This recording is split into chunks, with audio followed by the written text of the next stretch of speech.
रात को आंधी आई थी।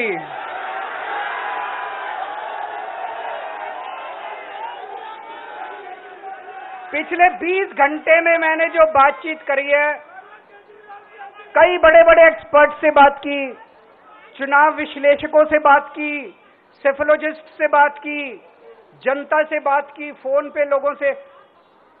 मेरा अपना आकलन है कि 4 जून के बाद इनकी सरकार नहीं बन रही, मोदी सरकार नहीं बन रही।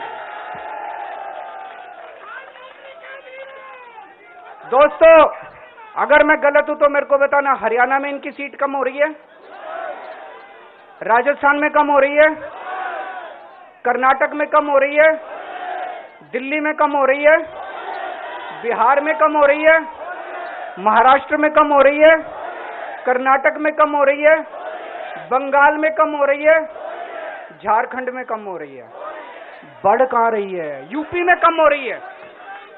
बढ़ कहां रही है? बड़े एक भी जगह इनकी सीटें नहीं बढ़ रही हैं।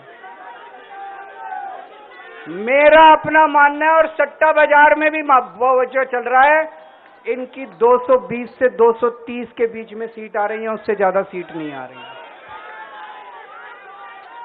मोदी सरकार नहीं बन रही है, केंद्र में इंडिया गठबंधन की सरकार बन रही है। आम आदमी पार्टी उस सरकार का हिस्सा होगी। दिल्ली को पूर्ण राज्य दिलाएंगे। दिल्ली का एलजी लोगों का एलजी होगा, दिल्ली का एलजी दिल्ली वालों का एलजी होगा। गुजरात से आया हुआ है अभी। दिल्ली के लोगों का एलजी होगा, दिल्ली के लोगों का विकास होगा।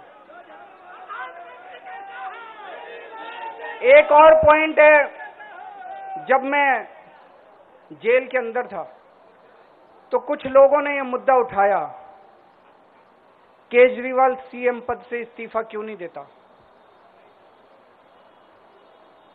दोस्तों, केजरीवाल को कभी किसी पद का लालच नहीं हुआ। मैं यहां मंत्री, मुख्यमंत्री, प्रधानमंत्री ये सब बनने नहीं आया। इनकम टैक्स में कमिश्नर की नौकरी करता था। कमिश्नर की नौकरी छोड़ के दिल्ली की झुग्गियों के अंदर 1 नहीं, 2 नहीं, 3 नहीं, 10 साल तक मैंने दिल्ली की झुग्गियों के अंदर काम किया है, सुंदर नगरी और नंद नगरी की झुग्गियों के अंदर, इनकम टैक्स कमिश्नर की नौकरी छोड़ के। जब मेरे को दिल्ली की जनता ने पहली बार सीएम बनाया, असूलों के ऊपर 49 दिन के अंदर सीएम पद से इस्तीफा दे दिया था। एक चपरासी की नौकरी कोई नहीं छोड़ता। सीएम बनने के लिए लोग अपना दायां हाथ कटाने के लिए तैयार होते हैं। मैंने खुद से अपने आप सीएम की कुर्सी को लात मार दी थी 49 दिन के अंदर। मेरे लिए सीएम पद इंपॉर्टेंट नहीं है। आज मैंने सीएम पद से इस्तीफा क्यों नहीं दिया जेल जाने के बाद? दोस्तों, पिछले 75 साल में भारतवर्ष में इतने राज्यों के चुनाव हुए, इतने राज्यों के चुनाव हुए, दिल्ली के अंदर सबसे ऐतिहासिक बहुमत से आम आदमी पार्टी जीती। 55-56% वोट, एक बार 67 सीट, एक बार 62 सीट। इतने भारी बहुमत से आज तक कोई राज्य की सरकार 75 साल में नहीं जीती। इतने भारी बहुमत से जीतने के बावजूद झूठा केस, अब उनको पता है वो हमें हरा नहीं सकते दिल्ली के अंदर। उन्हें पता है अगले 20 साल तक दिल्ली में आम आदमी पार्टी को कोई नहीं हरा सकता। तो उन्होंने एक षड्यंत्र रचा, राजनीतिक षड्यंत्र रचा। केजरीवाल को झूठे केस में जेल भेज दो, केजरीवाल को इस्तीफा देना पड़ेगा, केजरीवाल की सरकार गिर जाएगी।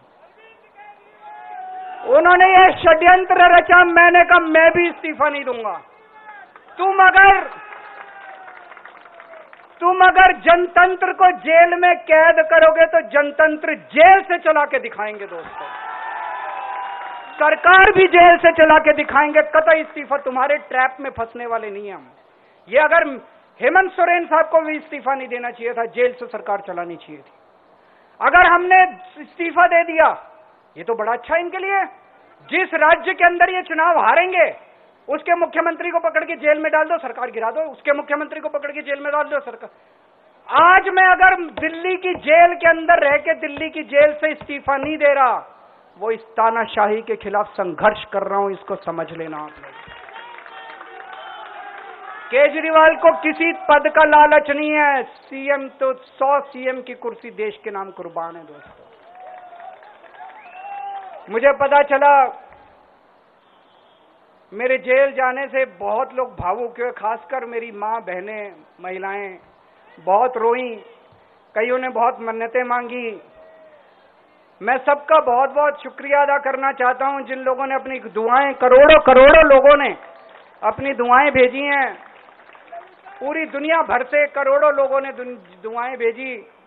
उन्हीं के आशीर्वाद का कमाल है कि आज मैं आप लोगों के बीच में हूं। आप लोग सब लोग सुखी रहें, देश खूब तरक्की करे, फले फूले, आप सब लोग खूब खुश रहें, ऐसी मेरी प्रभु से इच्छा है। भारत माता की। ಕನ್ನಡಿಗರ ಮೆಚ್ಚಿನ ನಿಮ್ಮ ನ್ಯೂಸ್ 18 ಕನ್ನಡ ಈಗ ವಾಟ್ಸ್ಆಪ್ನಲ್ಲಿಯೂ ಲಭ್ಯ. ಕರ್ನಾಟಕ ಮತ್ತು ದೇಶ ವಿದೇಶದ 360 ಡಿಗ್ರಿ ಸುದ್ದಿ ವಿವರವನ್ನ ನೀವು ನಿಮ್ಮ ಕೈ ಬೆರಳುಗಳಲ್ಲಿಯೇ ಪಡೆಯೋದಿಕ್ಕೆ ಈ QR ಕೋಡ್ ಅನ್ನು ಸ್ಕ್ಯಾನ್ ಮಾಡಿ. ನಮ್ಮ ಚಾನೆಲ್ ಅನ್ನು ಫಾಲೋ ಮಾಡಿ, ನೋಟಿಫಿಕೇಶನ್ ಆನ್ ಮಾಡಿ.